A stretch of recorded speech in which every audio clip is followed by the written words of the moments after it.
continuing with our discussion about possible clarifications that need to be made about recent headlines in regard to COVID-related things. Speaking of that, the U.S. Energy Department concluded that most likely, based on their determination, COVID leaked out of a lab in China. Now, a few things to say up front just before we dive into the specifics, so you're not spending any time without these caveats and without these clarifications.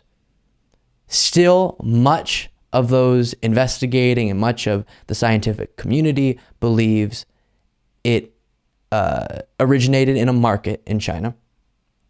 And even the Energy Department determined this with, quote, low confidence. And so this is not a 100% answer. And also, this does not at all determine intentionality. And so for some of the conspiracy theorists who from the beginning have been saying this was a bioweapon attack from China and it was all purposeful, all coordinated, some people saying it was to get Trump out of office by hurting him in the election and all of that, not at all what's going on here. So just throw that in the garbage. But it's interesting, and we do want to know where COVID originated. So investigations into this are important. And when we get information on it, of course, I want to update you, because one entity, the U.S. Energy Department, is now coming out and saying with low confidence, but the conclusion they have is that most likely it did leak from a lab. So then what is that process? Or what does that process look like? Why would it have leaked from a lab? You probably can assume this, but across the world, diseases, viruses are being studied, and it would have been getting studied in a lab and then accidentally, most likely, leaked out of the lab, right? And so we have to understand this so that we can also condemn, hold accountable China, because if this is negligence, for example, and it wasn't just a jump of a virus from an animal to a person, then we want to be aware of that so that we can hold China accountable and demand answers on how this took place and how so many lives were lost because of it. And that's important. But jumping to this means that China did a bioweapon attack on us purposefully is not the correct way to go. And I say once again, many entities still think market animal to human jump is most likely. And I don't think we'll ever really know, because China's not participating much in the investigations that are going on. But here from the New York Times, the Energy Department's conclusion, with low confidence that an accidental laboratory leak in China most likely caused the coronavirus pandemic, has renewed questions about what sparked the worst public health crisis in a century, and whether the virus at the heart of it was somehow connected to scientific research.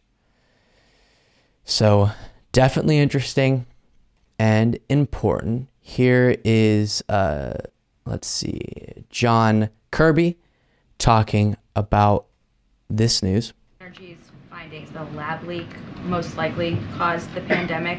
How should Americans understand China's response here, saying that this is politically motivated, it's a lie, there's no science to back it, and swatting down this information? Well, I can't speak for the Chinese, and I wouldn't endeavor to do that. But just let me back up a little bit. The president made trying to find the origins of COVID a priority right when he came into office. And he's got a whole of government effort designed to do that. There is not a consensus right now in the U.S. government about exactly how COVID started. There is just not an intelligence community consensus. And I would add that one of the things the president did was he's the one who tasked the national labs, which report up through the Department of Energy, to study this as well. So it wasn't just an effort that was confined to the intelligence community. Right. So I am always aggravated when we have a really good example of what's broken about our current political reality, especially the way that the media drives our political reality, because it's so interesting to get this information and important to know where the pandemic originated. But then it has to become debunking conspiracy theories and saying what this does and doesn't mean and clarifying and all of that, because everyone's ready to, they want it to be their conclusion so quickly and without all of the evidence.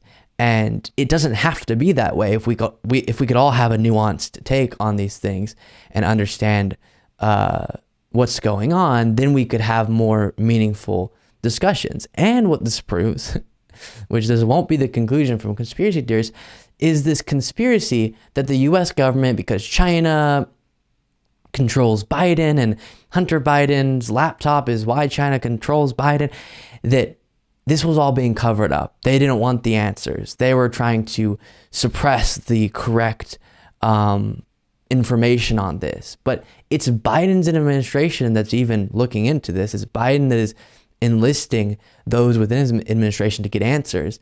And so this is not an example of some cover up. They're trying to get the answers. As we get evidence, as we gather information, then we'll know more. And we should only draw conclusions that have the evidence for them as that's being gathered. It's not that difficult of a process unless you're obsessed with building a narrative before you really know if that narrative is backed by the evidence. Here is Karine Jean-Pierre getting asked about this, and specifically the conspiracy theory type stuff. Not so long ago, a point where anyone asking the question of whether a lab leak was a credible theory that should be looked into, a lot of those people were derided as fringe, conspiracy theorists. So are there lessons learned, looking back, about how we discuss theories when we don't have all of the answers? So here's what I can tell you is the president's commitment to getting to the bottom of this, right? That is what's the most important, so that we can share this with Congress, we can share this with the American people. That is why he asked the IC to do its work. And right now, there is no consensus. There is no consensus. You heard this from Jake Sullivan. Right.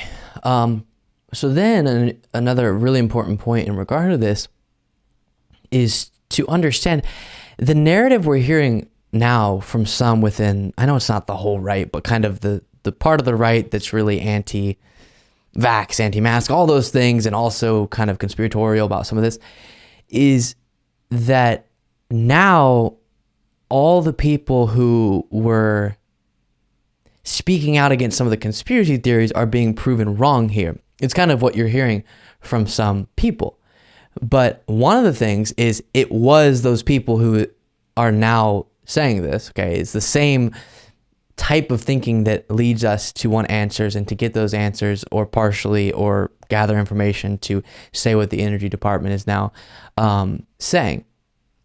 But also from the beginning, public health officials and individuals like Biden, individuals like Fauci, we're saying we want to look into the origins of COVID and get answers on that. Now, of course, you're going to call out when people are saying, this is what happened, and they don't have evidence for it, and you'll call that out for not having evidence for it. Let's get the evidence and then have a conclusion.